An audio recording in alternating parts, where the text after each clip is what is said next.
بسم اللہ الرحمن الرحیم۔ میرے دوستو، جیسا کہ چند دن پہلے آپ نے دیکھا ہوگا کہ حضرت اقدس حضرت مولانا قائد ملت اسلامیہ امام انقلاب حضرت مولانا فضل الرحمن صاحب دامت برکاتہم العالیہ کو جناب رسول اللہ صلی اللہ علیہ وسلم کی زیارت نصیب ہوئی۔ اس کی ذرا آپ کو میں تفصیل بتا دیتا ہوں۔ میرے دوستو دیکھیں، میں اکثر عرض کرتا ہوں کہ جس بندے کی زندگی شریعت کے مطابق گزری ہو، جس بندے کی زندگی تقوی طہارت کے مطابق گزری ہو، جس بندے کی زندگی میں نماز قرآن کبھی نہ چھوٹا ہو، تو یقیناً اللہ رب العزت اسی بندے کو اپنا محبوب دکھا دیتے ہیں، حضور کی زیارت نصیب فرما دیتے ہیں۔ حضرت مولانا فضل الرحمن صاحب دامت برکاتہم العالیہ کو خان پور کے اندر درخواستی مرکز میں جناب رسول اللہ صلی اللہ علیہ وسلم کی زیارت نصیب ہوئی اور مولانا امجد خان صاحب نے ان کی آنکھوں کو بھی چوم لیا۔ تو جناب رسول اللہ صلی اللہ علیہ وسلم کی زیارت نصیب ہو جانا، مل جانا بہت بڑی سعادت کی بات ہوتی ہے۔ تو اللہ رب العزت نے قائد جمعیت کو وہ مقام دیا ہے، علمی مقام دیا ہے، تقوی بھی دیا ہے، طہارت بھی دیا ہے، اور کوئی اس طرح کا سیاستدان نہیں ہے جو حضرت جی کے مقابلے میں ہو۔ وہ کیسے؟ آپ دیکھیں، حضرت جی کی زندگی میں کبھی نماز نہیں چھوٹی۔ نماز چھوٹی ہوگی لیکن پڑھ لیتے ہوں گے، ٹھیک ہے، مطلب نماز کے پابند ہیں، نمازی غازی ہیں۔ تو نماز پابندی کے ساتھ پڑھنے والا بندہ کتنا خوش بخت ہے۔ ادھر سیاسی معاملات میں بھی مکمل طور پر جو ہے نا ذمہ داری نبھانا، کام مکمل کرنا، ادھر اللہ کی ذمہ داری کو بھی پورا کرنا، یہ بہت بڑی بات ہوتی ہے۔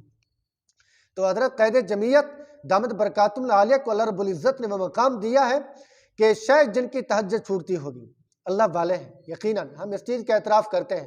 تو ان جیسے لوگوں کو حضور کی زیارت نصیب ہوتی ہے اور درود پاک کا بھی اہتمام کرتے ہیں۔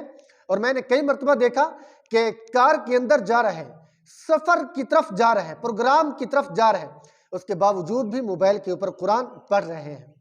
تو اتنی مصروفیت کے باوجود بھی وہ قرآن کا گویا کہ تلاوت پابندی کے ساتھ، اہتمام کے ساتھ کرنے والے ہیں، تو کتنی بڑی شخصیت ہوگی۔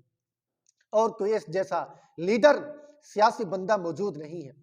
تو میرے دوستو، جس بندے کی زندگی تقوی طہارت کے مطابق گزرتی ہے، یقیناً رب ذوالجلال اس کو اپنا محبوب دکھا دیتے ہیں۔ تو ہمیں چاہیے کہ ہم بھی اس طرح کی زندگی گزاریں کہ ہمیں بھی حضور صلی اللہ علیہ وسلم کی زیارت نصیب ہو جائے، ہم بھی اس طرح کے اعمال کریں، ہم سے نماز نہ چھوٹے، ہم سے قرآن کی تلاوت نہ چھوٹے، ذکر اذکار نہ چھوٹے، تو پھر ہمیں حضور کی زیارت یقیناً نصیب ہو جائے گی۔ تو دعا کریں اللہ رب العزت یہ چیزیں ہمیں نصیب کر دے بھائی۔ اللہ تعالی ہم سب کا حامی و ناصر ہو۔ تو قائد جمعیت دیندار ہے، ٹھیک ہے، ان کا والد بھی مفتی محمود دیندار تھا، اب یہ بھی دیندار ہے۔ سیاست کے اندر ہونے کے باوجود بھی دین کو نہیں چھوڑا، اپنی پگڑی کو نہیں اتارا۔ اسمبلی کے اندر دین کا دفاع کرنا، مساجد کا دفاع کرنا، مدارس کا دفاع کرنا، یہ بہت جو ہے نا کام کے بندے کا کام ہوتا ہے، بہت بڑی شخصیت کا کام ہوتا ہے۔ تو رب ذوالجلال ہمیں ان کی سپورٹ کرنے کی توفیق نصیب فرمائے اور ان کو مزید ترقی نصیب فرمائے، دین کے اوپر مزید استقامت نصیب فرمائے اور نمازی غازی بنائے۔ تو اللہ رب العزت ان کے نقش قدم پر ہم سب کو چلنے کی توفیق نصیب فرمائے۔ اللہ تعالی ہم سب کو فکر آخرت اور دینداری والی زندگی گزارنے کی توفیق نصیب فرمائے۔ اگر آپ کو میری ویڈیو اچھی لگی تو آپ میرے چینل کو سبسکرائب ضرور کریں، کمنٹ کریں، لائک کریں۔ جزاکم اللہ خیرا و احسن الجزا۔ السلام علیکم ورحمۃ اللہ وبرکاتہ۔